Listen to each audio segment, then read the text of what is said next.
زُيِّنَ لِلنَّاسِ حُبُّ الشَّهَوَاتِ مِنَ النِّسَاءِ، آراستہ کر دی گئی ہے لوگوں کے لیے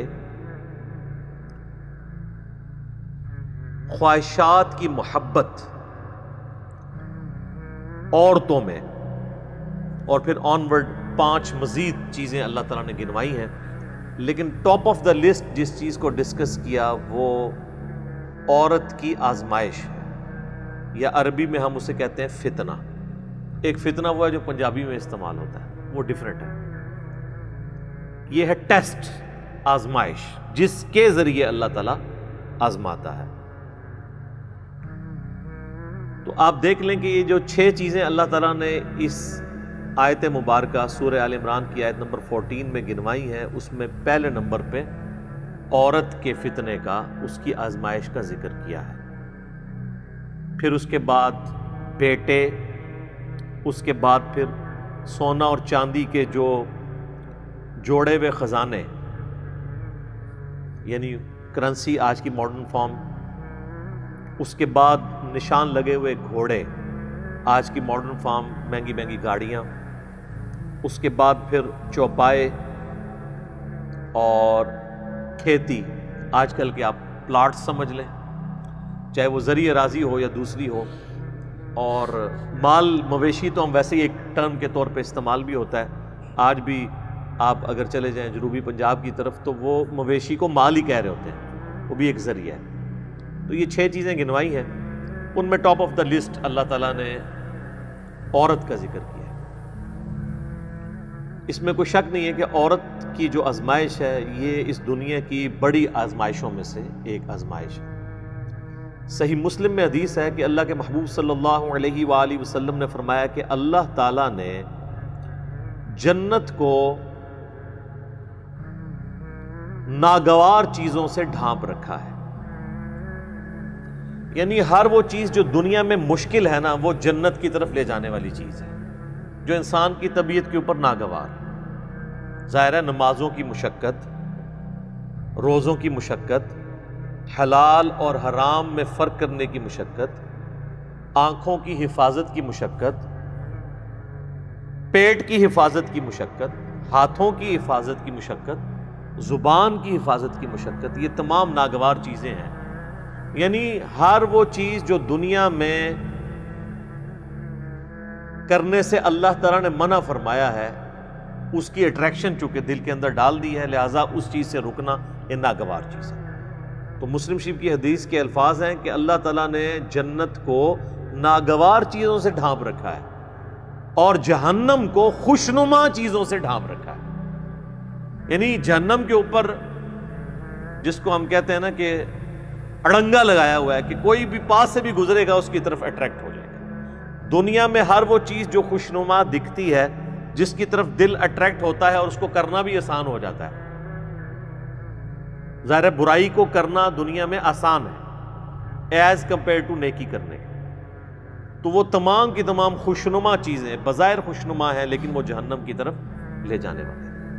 اسی کی ایکسپلینیشن اس حدیث میں ہے جو سنن ابی داؤد، جامعہ ترمذی، سنن نسائی، ابن ماجہ میں موجود ہے کہ جب اللہ تعالیٰ نے جنت کو پیدا فرمایا تو حضرت جبرائیل علیہ السلام سے کہا کہ جائیں اور جنت دیکھ کر آئیں۔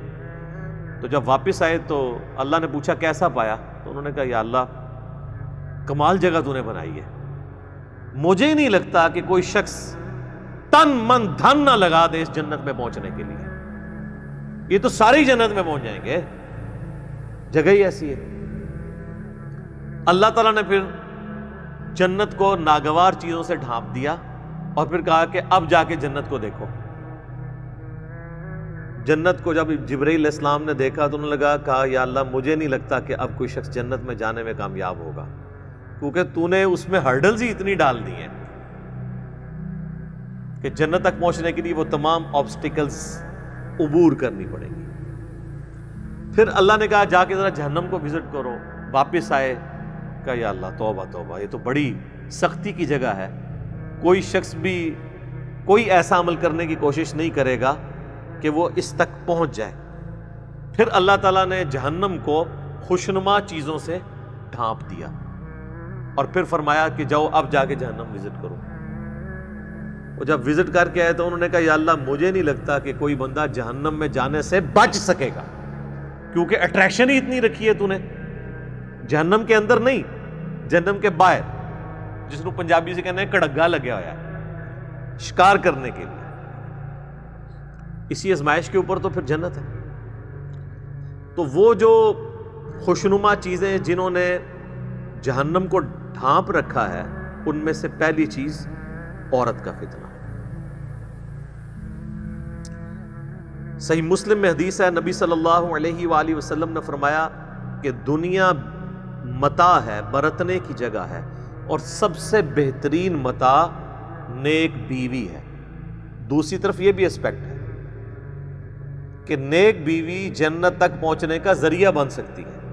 عورت آزمائش ضرور ہے، لیکن اگر نیک عورت ہوگی، نیک بیوی ہوگی، تو دنیا میں اس سے بہترین برتنے کی کوئی چیز نہیں ہے. دنیا میں بھی نفع اور آخرت میں جانے کا، جنت میں جانے کا سبب بھی.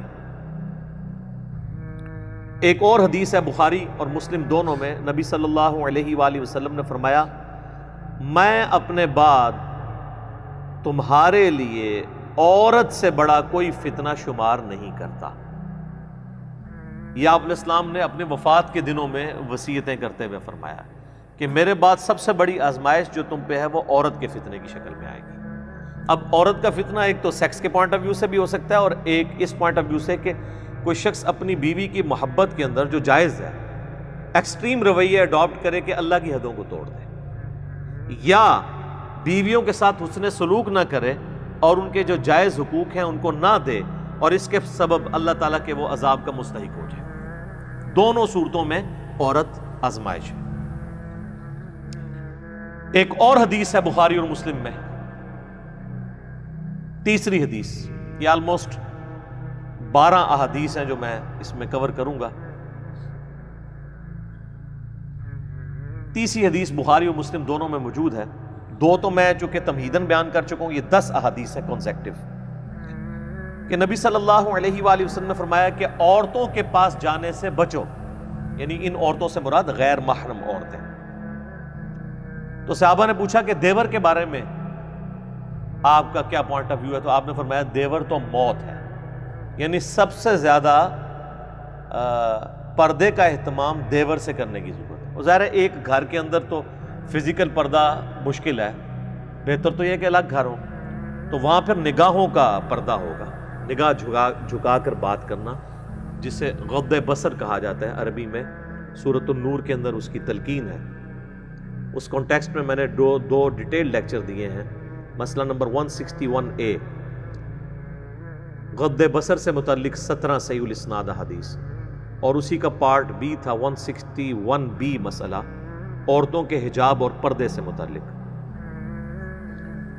چوتھی حدیث جامعہ ترمذی میں ہے کہ نبی صلی اللہ علیہ وآلہ وسلم نے فرمایا کہ جب کوئی دو مرد و عورت کسی جگہ الگ ہوتے ہیں، اب ظاہر ہے اس سے مراد میاں بیوی نہیں، جو نامحرم رشتہ ہے، تو تیسرا ان میں شیطان ہوتا ہے. تو یہ جو لوگ کہتے ہیں نا جی ہماری محبت بڑی پاکیزہ محبت ہے، اور ہر بندے نے پاکیزگی کی لمٹس بھی اپنی رکھی ہوئی ہیں. کوئی شخص صرف فون پہ بات کرنے کو پاکیزہ محبت سمجھتا ہے، کوئی ہاتھ لگانے کو پاکیزہ محبت سمجھتا ہے، کوئی ایک سٹیپ اس سے آگے جانے کو پاکیزہ محبت سمجھتا ہے، اور اس سے آگے جانے کو وہ گناہ شمار کرتا ہے. حالانکہ اسلام میں نامحرم مرد و عورت کا کوئی اس اعتبار سے رشتہ نہیں ہے. حتیٰ کہ یہ جو منگیتر والا کانسیپٹ ہے نا، یہ بھی غلط ہے. منگیتر بھی آپس میں نامحرم ہے جب تک کہ نکاح نہ ہو جائے. آفیشیل بانڈنگ جو شریعت میں ہے وہ نکاح کا بانڈ ہے.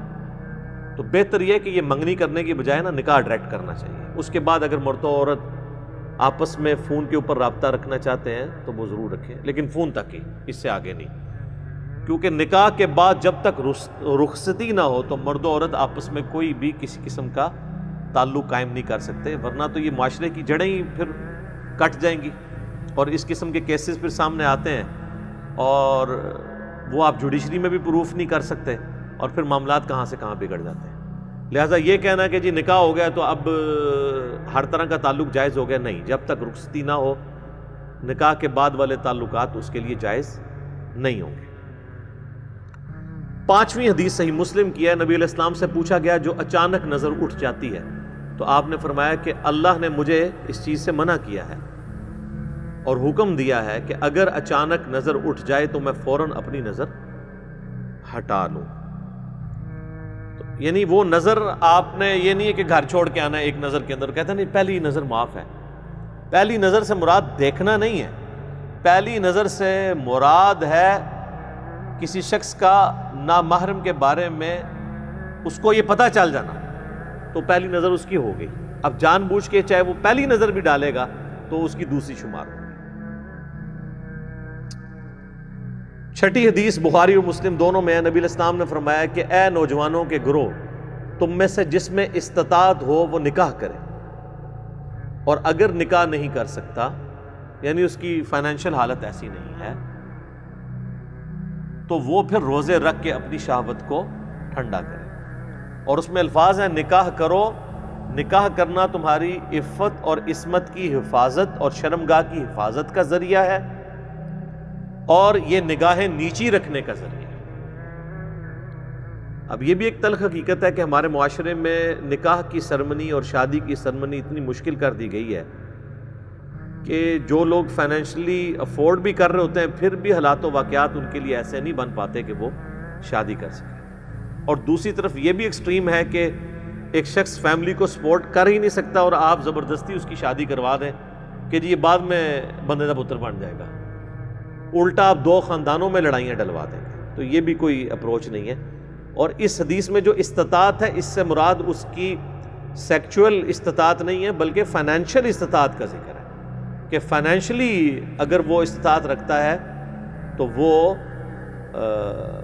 نکاح کرے گا، ورنہ یہ تو نہ ہوتا کہ جس کی استطاعت نہیں ہے تو وہ روزے رکھے۔ اگر اس سے مراد وہ سیکچول چیز ہوتی پھر تو روزے بھی رکھنے کی ضرورت نہیں تھی اس کو، تو اس سے مراد وہی چیز ہے۔ اس میں اکثر وہ مشہور کیا جی ایک غریب آدمی آیا، حضور نے کہا شادی کر لو، اور غریب ہو گیا، کہا دوسری کر لو، اور غریب ہو گیا، تیسری کر لو، چوتھی کر لو، پھر وہ امیر ہو گیا۔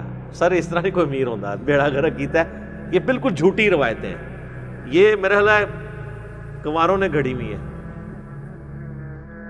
ان روایتوں سے پھر بھی شادی نہیں ہونے کی جن کی نہیں ہونی۔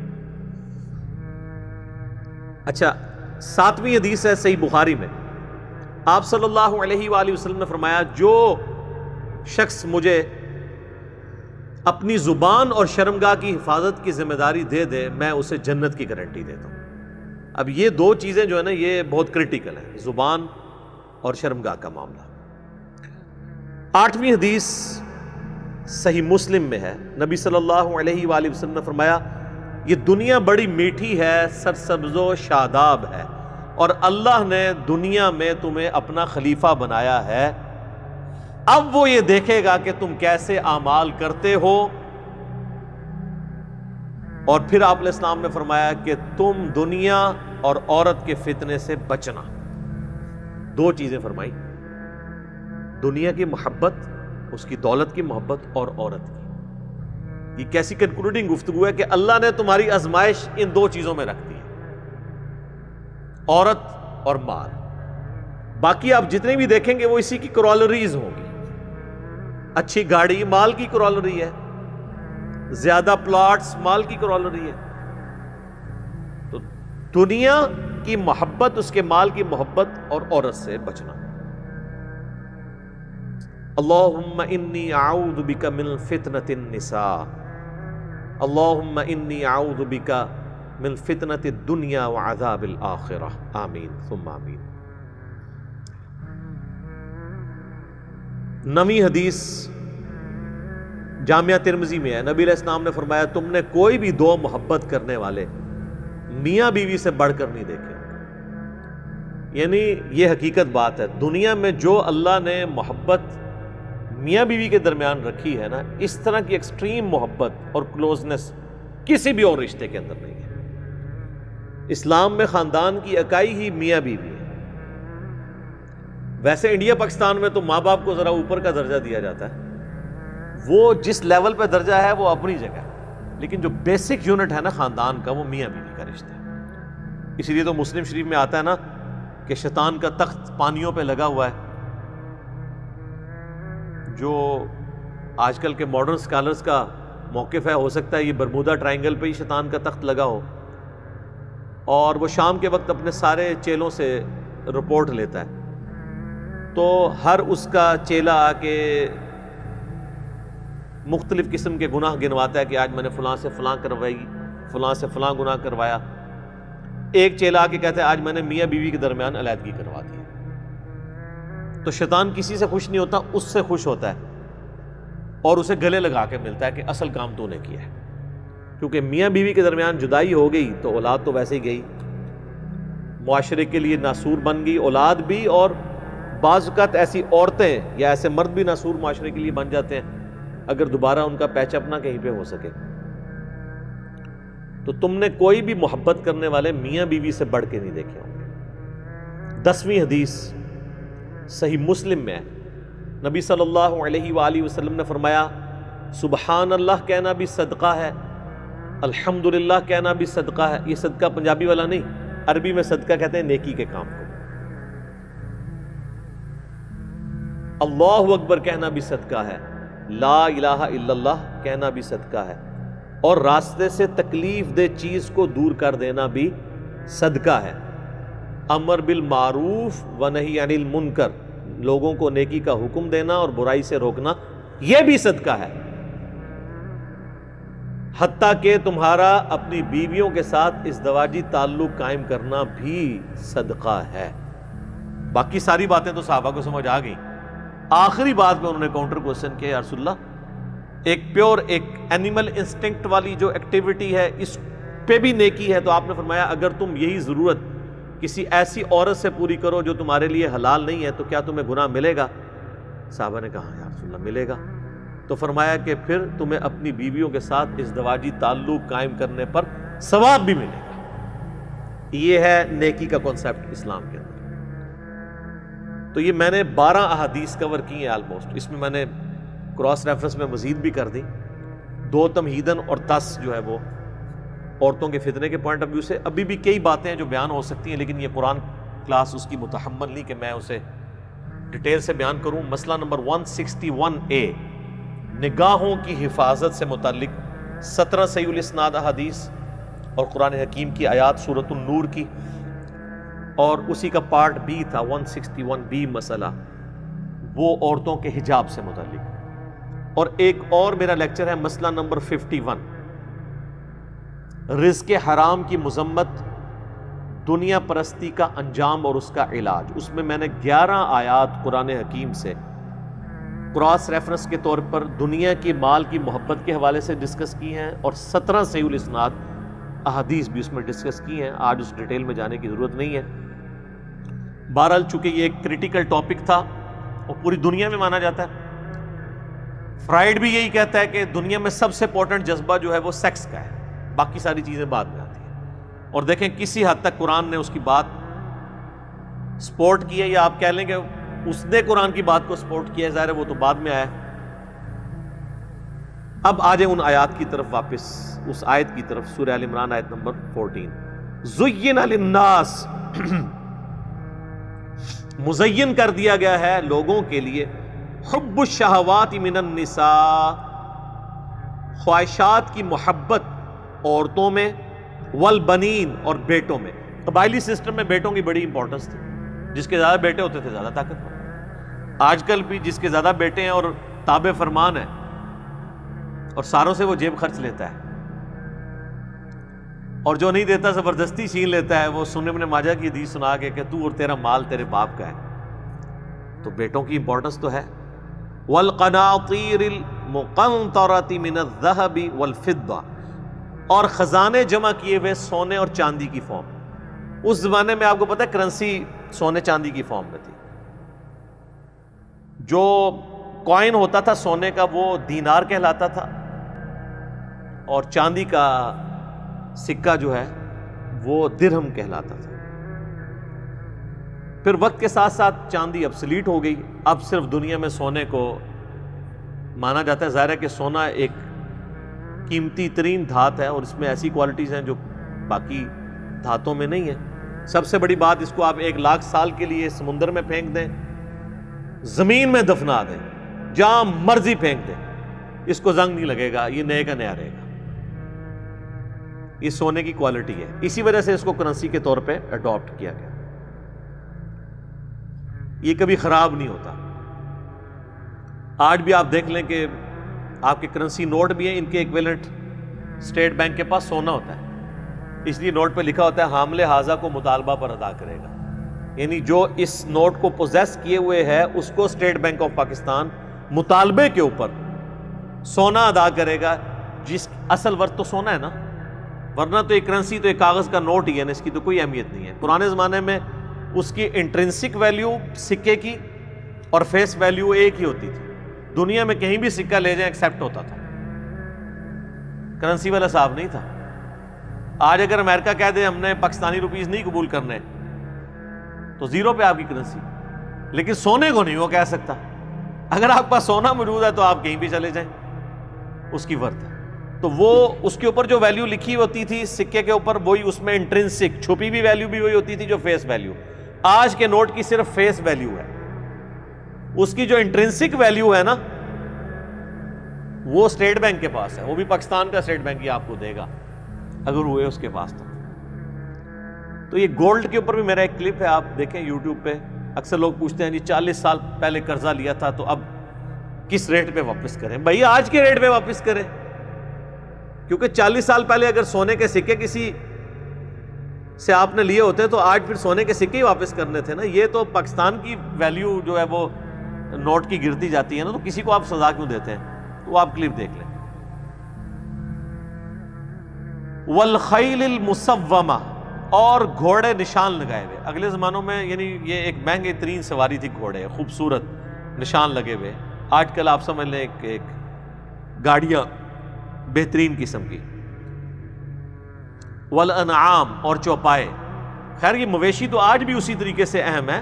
آپ یہ بڑے بڑے لینڈ لارڈز کو دیکھیں، 3-3 4-4 ہزار بھینسیں پالی ہوتی ہیں، تو وہ آپ کو پتا ہے 3-4 ہزار ایک بھینس جو ہے نا اچھی دودھ دینے والی، اس کی قیمت آلموسٹ 5 لاکھ ہے۔ 3-4 ہزار اگر کسی کے پاس بھینسیں ہیں نا، جو اس کی دودھ کی کمائی ہے وہ کروڑوں میں بنتی ہے پر منتھ، لاکھوں میں نہیں۔ تو یہ آپ دیکھ لیں کئی پولیٹیشنز ہیں انہوں نے اتنی بھینسیں رکھی ہوئی ہیں۔ لوگ سمجھ رہے ہوتے ہیں یہ مطلب یہ بھینسوں کو کھلا پلا رہے ہیں تو مطلب انہوں نے ترس کھایا ہوا ہے بھینسوں کے اوپر۔ عام آدمی تو بیچارہ یہی دیکھتا ہے نا کتنا دودھ بیچ دیتے ہوں گے، آپ کو اندازہ نہیں ہے۔ تو آج بھی مویشیوں کی اہمیت ویسے ہی ہے پوری دنیا کے اندر۔ والحرث، اور کھیتی۔ آپ ابھی بھی سندھ میں ایسے وڈیرے دیکھیں گے 2-2 3-3 گھنٹے ٹرین چلتی رہتی ہے، ان کی زمینیں ختم نہیں ہوتی۔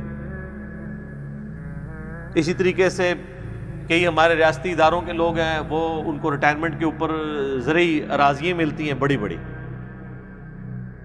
اور وہ ظاہر کمائی کا ذریعہ ہے، مربے ملتے ہیں، ان کے اوپر جو محنت ہوتی ہے وہ انہوں نے کرائے پہ دیے ہوتے ہیں، ان کو انکم آ رہی ہوتی ہے وہاں سے۔ تو یہ آج بھی اس کی اہمیت اپنی جگہ ہے۔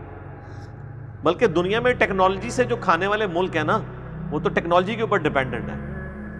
آج اگر ٹیکنالوجی ایبسلیٹ ہوتی ہے، یہ کوئی اور ایشو بنتا ہے، تو دنیا میں سروائیو تو وہی ملک کریں گے جن کی زمین اگاتی ہے۔ اسی لیے آپ دیکھتے ہیں کہ دنیا کی آبادی جو ہے نا، وہ اس کا میجارٹی پورشن سب کانٹیننٹ اور اس ایریے میں، کیونکہ صدیوں سے لوگوں نے لرن کیا یہاں پہ زمین اگاتی ہے۔ پوری دنیا سے لوگ ہجرت کر کے یہاں پہ شفٹ ہوئے۔ امریکہ تو بہت بعد میں دریافت ہوا ہے نا، اس کے بعد اگر کوئی جگہ ہے تو وہ امریکہ ہے، جہاں پہ ہر طرح کا موسم ہے، زمین بھی زرخیز ہے۔ لیکن سونے کی چڑیا اس وقت بھی یہی علاقہ ہے۔ تو ٹیکنالوجی کو کھا تو نہیں سکتا، لیکن اگر زمین جہاں پہ اگاتی ہے وہ جگہ یوٹیلائز ہوتی رہے تو وہ کم از کم لوگ بھوکے نہیں مر سکتے۔ ذالک متاع الحیات الدنیا، لیکن یہ سب دنیا کے برتنے کا سامان ہے۔ واللہ عندہ حسن المآب، اور اللہ کے پاس بہترین ٹھکانہ ہے۔ اللہ نے کہا یہ چیزیں حرام نہیں ہیں، یہ برتنے کی چیزیں ہیں۔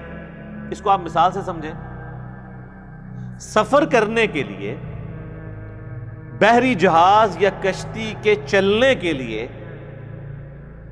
پانی برتنے کی جگہ ہے. برتنے کا مطلب کیا ہے کہ وہ کشتی پانی کے اوپر چلے گی, یہ تو مجبوری ہے, زمین پہ تو چل نہیں سکتی, ٹائر تو نہیں ہے اس کے. لیکن اگر وہ پانی کشتی کے اندر داخل ہو جائے تو پھر وہی پانی جو اس کی زندگی کا ذریعہ تھا اس کشتی کے ڈبونے اور موت کا ذریعہ بن جائے. تو بس اتنا ہی برتنا ہے, جتنا کشتی پانی کو استعمال کرتی ہے نا, اتنا ہی آپ نے دنیا کو برتنا ہے. اس کو مزید آسان مثال سے سمجھیں, ٹوائلٹ انسان کی رفع حاجت کو پورا کرنے کے لیے, ایک بیسک ہیومن نیڈ کو پورا کرنے کے لیے. لیکن اگر کوئی شخص ہر وقت ٹوائلٹ میں ہی بیٹھا رہے تو اسے کون عقل مند سمجھے گا؟ ضرورت کے لیے جاتے ہیں اور فوراً واپس. تو دنیا میں بھی ہر چیز جو ضرورت والی ہے اس کو بس اتنے ہی استعمال کرنا ہے جتنی ضرورت ہے, متاع, برتنے کی چیز. اور پھر اللہ نے کہا کہ اللہ کے پاس اس سے بہتر ٹھکانہ ہے جنت, اور وہ واقعی بہتر ہے اس اعتبار سے کہ دنیا کی برتنے کی چیزوں کے ساتھ جتنی کمزوریاں لگی ہوئی ہیں نا, ان میں سے کوئی کمزوری اس کے اندر نہیں ہے.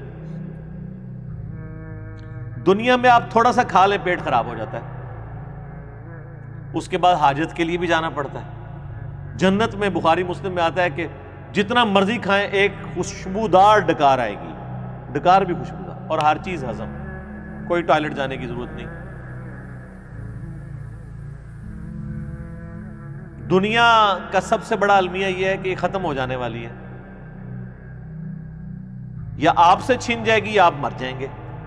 آخرت میں دونوں چیزیں نہیں ہیں. جو جنت میں ایک دفعہ جائے گا وہ نکالا نہیں جائے گا. بخاری مسلم کے الفاظ ہیں کہ جہنم اور جنت کے درمیان لا کے موت کو مینڈے کی شکل میں قتل کر دیا جائے گا. اور جنتیوں کے لیے وہ خوشی کا دن ہوگا کہ اب موت نہیں آئے گی, اور جہنمیوں کے لیے سب سے زیادہ دکھ اور تکلیف دہ دن وہ ہوگا. اللہم اجرنا من النار, اللہم انی اسألک جنت الفردوس مع النبیین والصدیقین والشہداء والصالحین, آمین. تو جنت کی یہ سب سے بڑی خوبی ہے, اس نے فنا نہیں, نہ جنت میں رہنے والے نے فنا ہونا ہے, نہ اس کی وہ نعمتیں چھیننی ہیں. اس لیے بخاری مسلم میں آتا ہے نا کہ جنتی جب جنت میں انٹر ہوں گے تو اللہ کی طرف سے ایک خوشخبری دینے والا خوشخبری دے گا کہ تمہارے لیے خوشخبری ہے کہ آج کے بعد تمہیں موت نہیں آئے گی, ہمیشہ زندہ رہو گے. آج کے بعد تم بوڑھے نہیں ہوگے, ہمیشہ جوان رہو گے. 30 سال عمر, ہمیشہ 30 سال ہی رہے گی. آج کے بعد تمہیں کوئی تکلیف نہیں آئے گی, ہمیشہ خوشحال رہو گے. آج کے بعد تم کبھی بیمار نہیں ہوگے, ہمیشہ تندرست رہو گے. اور آج کے بعد اللہ تم سے کبھی ناراض نہیں ہوگا, ہمیشہ راضی رہے. جنت میں کوئی کام ایسا نہیں کہ آپ کریں تو آپ کو یہ ٹینشن ہو کہ پتہ نہیں یہ جائز ہے یا ناجائز ہے. ہر کام جائز ہے,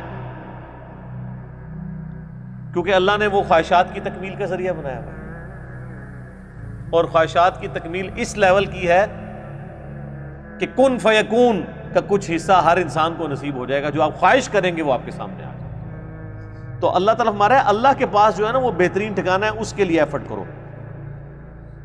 قل اُنَبِّئُكُم بِخَيْرٍ مِّن ذَلِكُمْ, اے نبی تم فرما دو کہ میں تمہیں ان دنیا کی برتنے کی چیزیں جو ہیں ان سے بہتر چیز بتا دوں. لِلَّذِينَ اتَّقَوْا عِندَ رَبِّهِمْ, ان لوگوں کے لیے جو اپنے رب سے ڈرنے والے ہیں, ان کے رب کے حضور.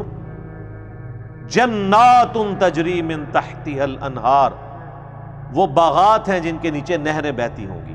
خالدین فیہا, وہ اس میں رہیں گے ہمیشہ ہمیش. وازواج مطہرہ, اور ان کے لیے وہاں پر پاکیزہ بیویاں ہوں گی. ورضوان من اللہ, اور سب سے بڑی بات اللہ کی رضا جوئی ہوگی وہاں پہ, اللہ ناراض نہیں ہوگا. واللہ بصیر بالعباد, اور اللہ تعالی اپنے بندوں کے اعمال کو دیکھنے والا ہے. تو پاکیزہ عورتیں وہاں پر ملنی ہیں. دنیا میں آپ کوئی مرد کسی عورت کے لیے یعنی اٹریکشن رکھتا ہے, کتنا بھی اسے آئیڈیلائز کر لے, کمزوری تو ہر انسان کے اندر موجود ہے, بڑھاپا تو آ ہی جاتا ہے نا. ہارون یحییٰ صاحب کی ایک ویڈیو ہے the reality of the life of this world. Urdu میں بھی ڈبنگ ہوئی بھی ہے, ایک ڈاکومنٹری ہے, دنیا کی زندگی کی حقیقت. تو انہوں نے کئی ایک چیزیں اس میں بتائی ہیں, مثال دے کر فزیکلی ویڈیوز کے ذریعے. ایک خوبصورت سیب رکھتے ہیں, اس کے اوپر وہ ٹائم لائن کے ساتھ کیمرہ چلا دیتے ہیں, تو کچھ گھنٹوں کے بعد وہ گل سڑ جاتا ہے. پھر اس سے بڑھ کے انہوں نے چونکہ وہ ٹرکی کے رہنے والے ہیں, تو وہاں کی جو اپنے زمانے کے مشہور فلم ستارے تھے نا, مرد و عورت میں, ان کی تصویریں انہوں نے جوانی کی دکھائی. اس کے بعد ان کے بڑھاپے کی تصویریں دکھائی. وہ انسان کو دیکھ کے بڑی عبرت ہوتی ہے, اچھا یہ ہے وہ بندہ. تو دنیا میں ہر چیز کو زوال آنا, آخرت میں کسی چیز کو زوال نہیں. عیب جس چیز کا نام ہے نا, وہ آخرت کی کسی نعمت میں. انسان کا سب سے بڑا عیب کیا ہے؟ موت. اگر میں مروں نا, مجھے کوئی تکلیف نہ آئے, میں بوڑھا نہ ہوں, مجھے پریشانی نہ آئے, تو اللہ میری ضرورت نہیں رہتا. اللہ ہماری ضرورت انہی چیزوں کی وجہ سے. پھر اللہ کو کس نے یاد کرنا ہے؟ یہ صرف کہانیاں ہی ہیں جناب. میں اللہ کی محبت میں عبادت کرتا ہوں. کہانیاں ویسے اچھی لگتی ہیں یہ بیان کرنے میں, اور یہ جو لوگ بیان کر رہے ہوتے ہیں نا, جن لوگوں کے بارے میں بھی اور خود بھی, ان کا آپ کردار دیکھیں نا, تو پھر آپ کو پتہ چل جائے کتنے کمیٹڈ لوگ ہیں. سب سے بڑی بات, وہ دین کی بات بتانے کے لیے ٹی وی پہ پیسے لے کے آئے ہوئے ہوتے ہیں. سب سے پہلے تو اللہ کی محبت یہ وہ اظہار کر رہے ہوتے ہیں, ٹھیک ہے نا, آپ کو کہانیاں کرواتے ہیں. تو اللہ کو اس چیز کا پتہ تھا کہ اللہ تبارک و تعالیٰ نے انسان کو چونکہ بنایا ایسے, انسان کی انسٹنکٹ ایسی ہے. فرشتوں کے بارے میں آپ کہہ سکتے ہیں جن کے ساتھ شہوات نہیں جڑی ہوئی, یہ والی دنیا کی محبتیں. انسان کو جب اللہ نے بنایا ہی اس فریم آف ریفرنس کے اندر ہے, اس شاکلہ کے اندر, ان مجبوریوں کے ساتھ, اسی لیے پھر جنت کی لالچ بھی دی جاتی ہے, جہنم سے ڈرایا بھی جاتا ہے. اور یہ جنت کی لالچ دینا اور جہنم سے ڈرانا, یہ اللہ تعالیٰ کی ڈاکٹرن ہے قرآن کے اندر. اس کی توہین کرنے والا کافر ہے. جو شخص کہتا ہے نا جی مجھے جنت نہیں چاہیے اور نہ مجھے جہنم کا کوئی خوف ہے, میں تو اللہ کے لیے اللہ کی عبادت کرتا ہوں, تو یہ قرآن کی ڈاکٹرن کا انکار ہے. ویسے ہی جذباتی جملے, آپ اس کو جتنی مرضی مزہ لیتے رہیں, لیکن حقیقت ایسے نہیں ہوتی ہے. یہ کہنا آسان ہوتا ہے. اللہ تعالیٰ نے یہ ساری چیزوں کے ساتھ, حالات و واقعات کے ساتھ انسان کو یہ بات سمجھائی ہے کہ اللہ نے اپنی رحمت کا مقام جنت بنایا ہے اور اپنے غضب کا مقام جہنم. اللہم انی اعوذ بک من عذاب جہنم ربنا اصرف عنا عذاب جہنم ان عذابها کان غراما. آمین. اب ایک دعا سکھائی جا رہی ہے جی, یہ دعا سارے یاد کریں, درس کے بعد یاد کر لیں, اس کا اسکرین شاٹ لے لیں. بڑی چھوٹی سی دعا ہے.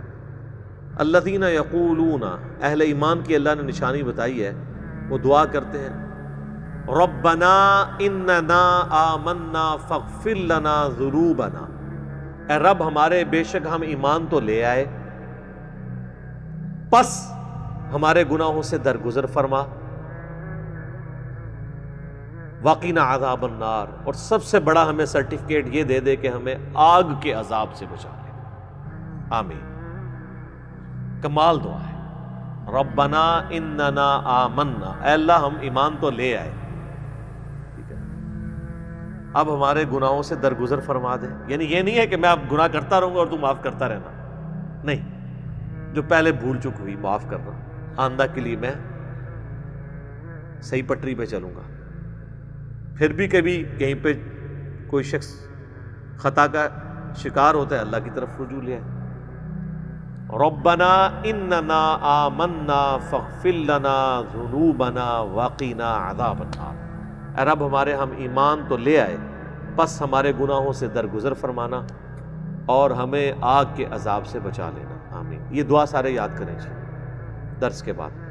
الصابرین والصادقین, یہ وہ لوگ ہیں جو مصیبت آنے پر صبر کرنے والے ہیں, اور صادقین ہیں, سچے ہیں, کبھی بھی سچائی پہ کمپرومائز نہیں کرتے, ٹروتھ لورز ہیں.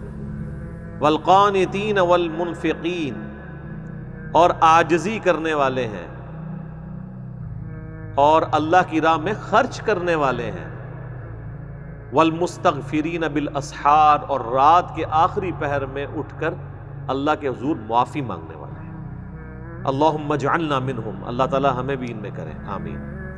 تو یہ اللہ تعالیٰ نے ایمان والوں کی نشانی بتائی ہے، صبر کرنے والے، ہمیشہ سچ بولنے والے، عاجزی اختیار کرنے والے، تکبر نہیں، اور اللہ کی راہ میں اس کے دیے ہوئے مال میں سے خرچ کرنے والے، اور ہر وقت اللہ تعالیٰ سے معافی مانگنے والے۔ اب یہ اس آیت میں بھی 1 گھنٹہ بولا جا سکتا ہے، لیکن یہ خود سیلف ایکسپلینیٹری ہے، ہر مسلمان کو پتہ ہے کہ صبر کرنا ہے، زندگی جو ہے وہ صبر سے ہی عبارت ہے، کبھی گناہوں سے بچنے کا صبر، کبھی نیکی کی تکلیف اٹھانے کا صبر، اور کبھی اللہ تعالیٰ کی طرف سے آئی ہوئی پریشانی پہ صبر۔ یہی 3 صبر ہیں جو کرتے ہیں۔ دنیا کی ہر چیز ان 3 کے اندر لائی کرتی ہے۔ سردیوں میں ٹھنڈے پانی سے وضو کرنے کا صبر، گرمیوں میں روزے رکھنے کا صبر، گرمیوں کی چھوٹی راتوں کے بعد فجر کی نماز پڑھنے کا صبر، رزق حلال کمانے کا صبر،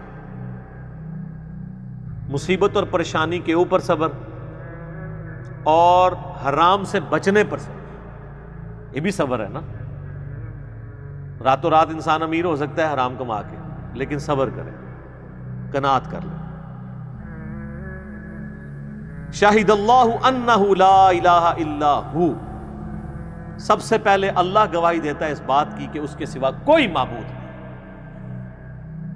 والملائکہ، اس کے بعد فرشتے بھی اس پر گواہ، وَأُولُو الْعِلْمِ قَائِمًا بِالْقِسْطِ، اور اہل علم بھی اس پر گواہ ہیں کہ اللہ کے سوا کوئی معبود نہیں ہے، اور وہ قائم فرمانے والا ہے عدل۔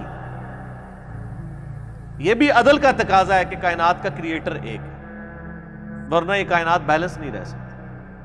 تو اللہ تعالیٰ ہمارا ہے کہ اللہ بھی گواہی دیتا ہے، اللہ کے فرشتے بھی، اور اہل علم بھی گواہی دیتے ہیں کہ اللہ ایک ہے، اور اس نے انصاف کے ساتھ ہر چیز کو قائم رکھا ہوا ہے۔ اور اسی میں امپلائڈ ہے کہ اہل علم اور فرشتے اور اللہ خود بھی انصاف کے اوپر قائم ہے۔ یہاں پہ اللہ نے اہل علم کا ذکر کیا ہے۔ وہ کہنے نہیں عشق دے چلے نمبر لے گئے، عقل والے انجے ہی عمرہ گالیاں۔ تو یہ ہے بابوں کی ڈاکٹرن، اور ایک ہے کتاب کی، اللہ کی کتاب کی ڈاکٹرن، جو ہم کہتے ہیں کہ مرنے سے پہلے اے مسلمان کر لے اس پہ غور، کتابوں کا خدا اور ہے، بابوں کا خدا اور۔ یہ کتابوں کا خدا یہ کہہ رہا ہے کہ اہل علم جو ہے نا،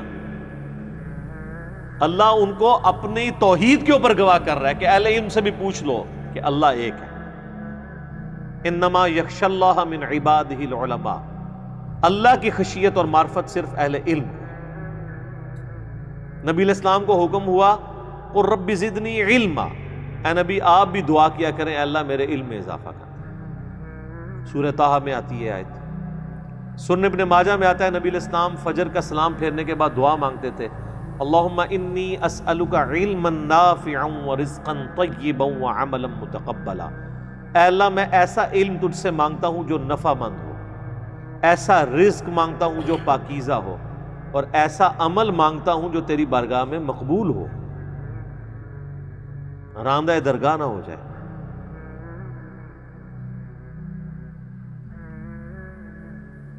پھر سورہ الزمر میں آیا قل هل يستوي الذين يعلمون والذين لا يعلمون انما يتذكر اولو الالباب، بھلا بتاؤ علم والے اور بغیر علم والے برابر ہو سکتے ہیں؟ نصیحت تو نہیں حاصل کرتے مگر عقل والے، عشق دے چلے نہیں، عقل والے۔ لا الہ الا ہو، نہیں ہے کوئی معبود سوائے اس کے، بس تسی اللہ ہو ہی پڑھ دو، اے ہو ہو رہا ہے وہ۔ هو العزیز الحکیم، وہ غالب ہے اور حکمت والا ہے۔ غالب اتنا ہے کہ جسے چاہے جس وقت چاہے وہ پکڑ کے سزا دے سکتا ہے، لیکن اس کی حکمت اس کی اس کوالٹی کو بیلنس کرتی ہے کہ وہ ڈھیل دیتا ہے۔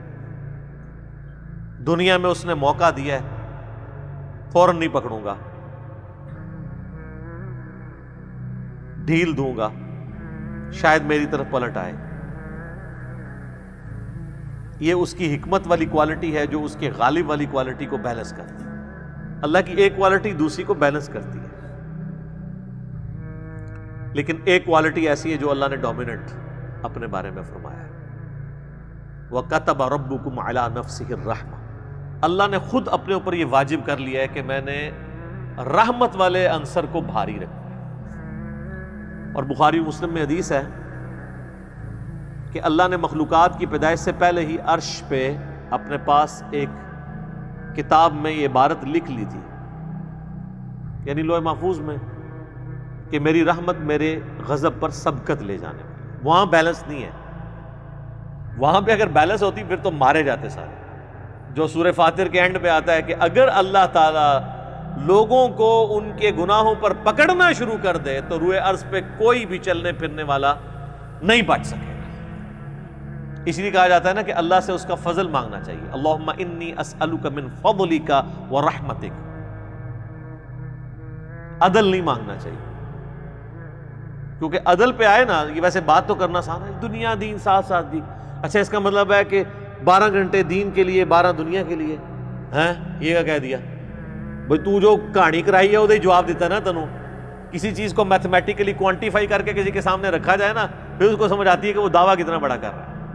ویسے تو آپ جتنے مرضی جملے بولتے رہے. تو یہ اللہ تعالیٰ کی رحمت اس کے غضب پر سبقت لے جانے والی. اللہم حاسبنی حسابا یسیرا. آمین. ان الدین عند اللہ الاسلام، بے شک اللہ کے حضور قیامت کے دن جو دین قبول کیا جائے گا وہ صرف اسلام، یعنی ٹو سبمٹ یور ول، اپنی مرضی اللہ کے حوالے کرنا، یہ ہے اسلام.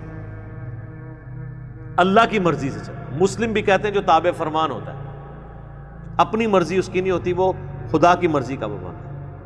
وَمَا اخْتَلَفَ الَّذِينَ أُوتُوا الْكِتَابَ إِلَّا مِن بَعْدِ مَا جَاءَهُمُ الْعِلْمُ بَغْيًا بَيْنَهُمْ. اور یہ جو اہل کتاب ہیں جنہیں کتاب دی گئی، یعنی جیوز اور کرسچنز، انہوں نے اس العلم کے آ جانے کے بعد، یعنی اس قرآن کے آ جانے کے بعد یا ان کی اپنی الہامی کتابوں کے آ جانے کے بعد پھر بھی آپس میں جو اختلاف کیا تو یہ بغیم بینہم کی وجہ سے، آپس میں ضد، ایک دوسرے کو نیچا دکھانے کی ضد. ایڈلر کی سائیکالوجی میں اسے کہا جاتا ہے ارج ٹو ڈومینیٹ. یہ بھی اللہ نے ہر بندے کی انسٹنکٹ میں ڈالا ہے کہ میں دوسرے کے اوپر سپرسیڈ کروں. سوائے علم والے جو لوگ ہیں وہ اس کو بیلنس کر لیتے ہیں کہ جب ان کی غلطی ہائی لائٹ کی جاتی ہے فوراً رجوع کرتے ہیں. ورنہ انسان کے اندر یہ اینیمل انسٹنکٹ ہے کہ وہ دوسرے پہ غلبہ چاہتا ہے. تو اللہ تعالیٰ فرما رہا ہے کہ اہل علم، یعنی علم آ جانے کے بعد بھی ان سو کالڈ اہل علم نے، جو اپنے آپ کو سمجھتے تھے جیوز اور کرسچن، جو پہلے تو انتظار میں تھے پیغمبر آخر الزماں کے اور سب سے پہلے انہوں نے انکار کر دیا، تو یہ ضد کی وجہ سے کی ہے. علماء یہود نے ایک ضد اختیار کی نا، ان کی چودراہٹ چھن جانی تھی. اور یہ مینٹلٹی آج بھی مسلمانوں کے اندر اسی طریقے سے ہی چل رہی ہے. یہاں پہ بھی جو مولوی دوسرے کی بات ماننے کے لیے تیار نہیں ہوتے، ایک دوسرے کو نیچا دکھاتے ہیں، تو وہ اوپر آنے کے لیے کر رہے ہوتے ہیں. پولیٹیکل لیڈرز کو آپ دیکھیں، ان کے چیلوں کو دیکھیں ٹی وی ٹاک شوز کے اندر کس طرح جھوٹی باتوں کو بھی ڈیفینڈ کر رہے ہوتے ہیں ارج ٹو ڈومینیٹ کے لیے، زدم زدہ. تو یہ دنیا میں تو وہ کہانی کرا لیں گے، لیکن اللہ تعالیٰ کے حضور تو پھر یہ قبول نہیں ہوگا. وَمَن يَكْفُرْ بِآيَاتِ اللَّهِ، جو کوئی اللہ کی آیات کا انکار کرے گا، فَإِنَّ اللَّهَ سَرِيعُ الْحِسَابِ، تو اللہ تعالیٰ ان قریب اس کا حساب لینے والا ہے. یہ آگے چل کے پھر آئے گا، اس کی ڈیٹیل بھی آئے گی. وَمَن يَبْتَغِ غَيْرَ الْإِسْلَامِ دِينًا فَلَن يُقْبَلَ مِنْهُ وَهُوَ فِي الْآخِرَةِ مِنَ الْخَاسِرِينَ. سورہ آل عمران کی آیت نمبر 85 جو ہم نے منہج پہ بھی لکھی ہے. جو کوئی قیامت والے دن اسلام کے سوا کوئی اور دین لے کر اللہ کے پاس آئے گا، اللہ اس سے اس کا دین قبول نہیں کرے گا. یہ جیوز اور کرسچن کو کہا جا رہا ہے کہ اسلام قبول ہوگا. یہاں کہیں نہیں لکھا کہ سنی اسلام، شیعہ اسلام، بریلوی اسلام، صرف اسلام، اسلام اسلام.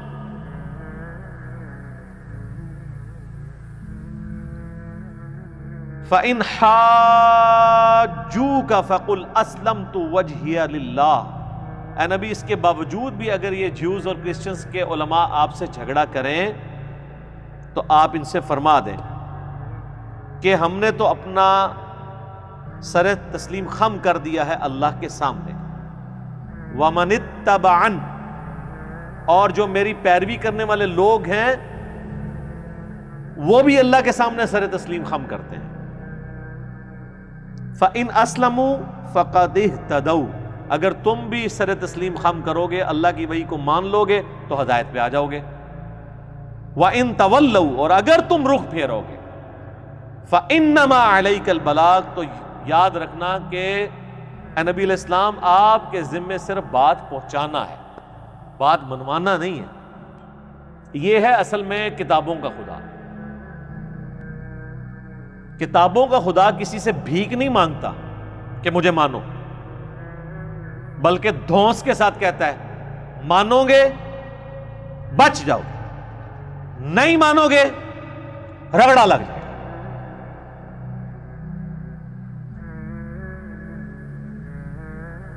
واللہ بصیر بالعباد، اور اللہ تعالی اپنے بندوں کو خوب دیکھنے والا ہے۔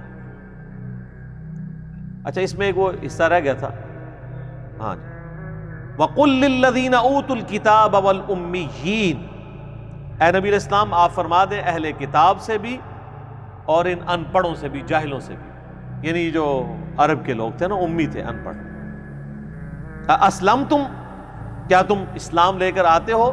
فَإِنْ أَسْلَمُوا فَقَدِ اهْتَدَوْا، اگر یہ ایمان لے آئیں گے تو ہدایت پہ ہوں گے۔ وَإِنْ تَوَلَّوْا فَإِنَّمَا عَلَيْكَ الْبَلَاغُ، اور اگر منہ پھیرو گے تو یاد رکھو کہ ہمارے نبی کے ذمہ تو نہیں ہے مگر صرف بات کو پہنچا دینا۔ واللہ بصیر بالعباد، اللہ تعالیٰ اپنے بندوں کو دیکھ رہا ہے۔ اور نبی علیہ السلام کو یہی حکم ہوا ہے نا، فَذَكِّرْ بِالْقُرْآنِ مَن يَخَافُ وَعِيدٍ، اے نبی اس قرآن کے ذریعے آپ ڈر سنائیں ان کو جو اللہ کی دھمکی سے ڈر جائے، جو ڈرنے والا نہیں ہے اس کو کہا کہ چھوڑ دیں۔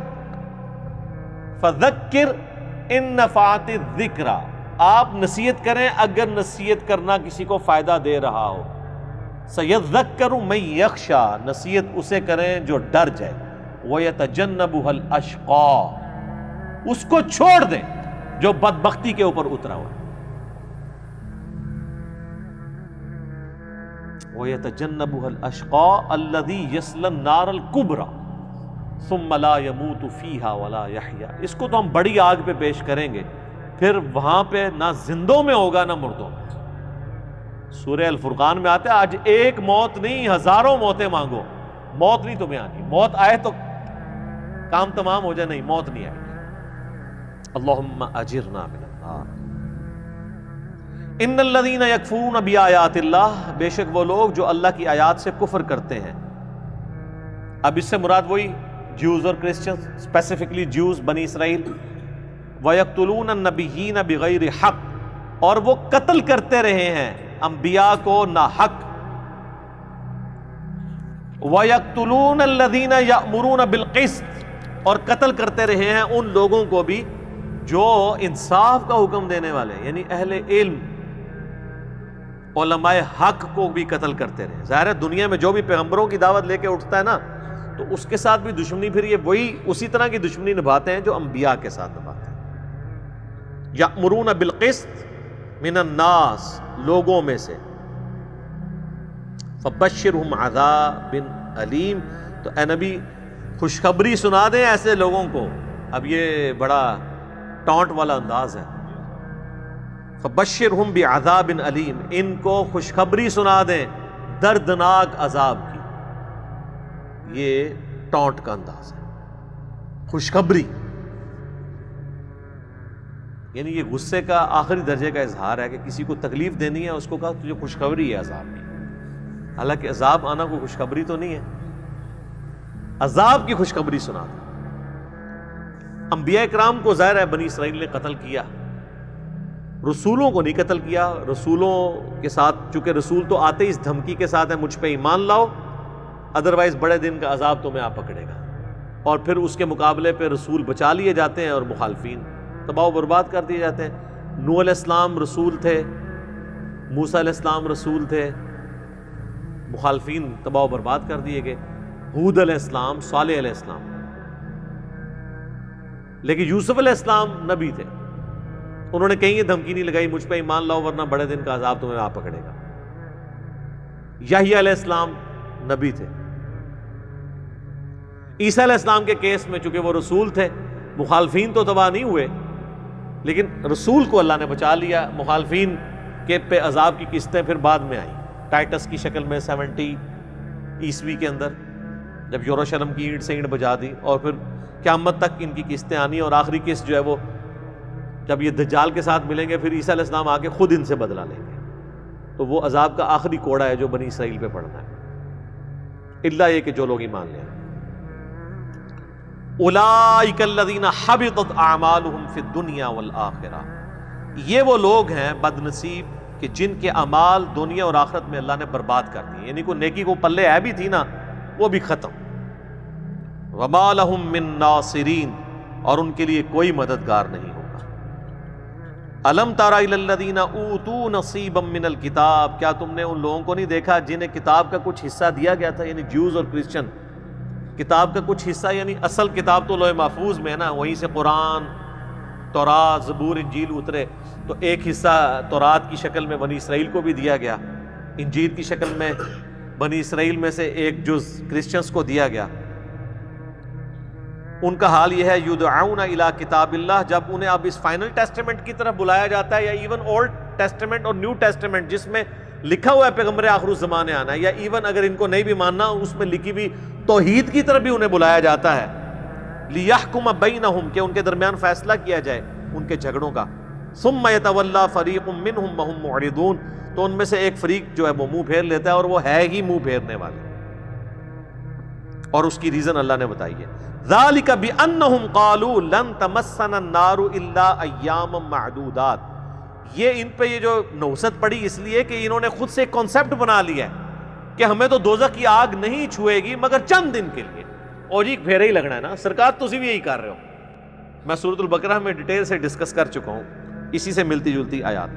وغرہم فی دینہم ما کانوا یفترون، اور ان کے دین کے معاملے میں ان باتوں نے جو خود کھڑا کرتے تھے انہیں دھوکے میں مبتلا کر دیا، یعنی ان کے سیلف میڈ کانسیپٹس نے، ان کے اپنے بنائے ہوئے خود خیالات نے انہیں دین کے معاملے میں دھوکے میں ڈال دیا۔ اور جی اللہ نو ساڑی نمازاں نہیں چاہیے جی، اللہ چاہے تو چھوٹی جی نیکی تے بخش بھی سکتا ہے، تے اللہ چاہے تو چھوٹی جی گناہ تے پکڑ نہیں سکتا۔ یہ گل نہ کرو جی، کچھ چنگی چنگی گلاں سنو، جو اللہ چھوٹی سی نیکی پہ بخش سکتا ہے وہ چھوٹے سے گناہ پہ پکڑ بھی سکتا ہے۔ تو اللہ تعالیٰ فرما رہا ہے کہ ان کو دھوکے میں ڈال دیا ان کے سیلف کانسیپٹس نے۔ فَكَيْفَ إِذَا جَمَعْنَاهُمْ لِيَوْمٍ لَا رَيْبَ فِيهِ، پھر کیا حال ہوگا ان کا جب انہیں جمع کیا جائے گا اس دن جس دن کے آنے میں کوئی شک نہیں، یعنی قیامت کا دن۔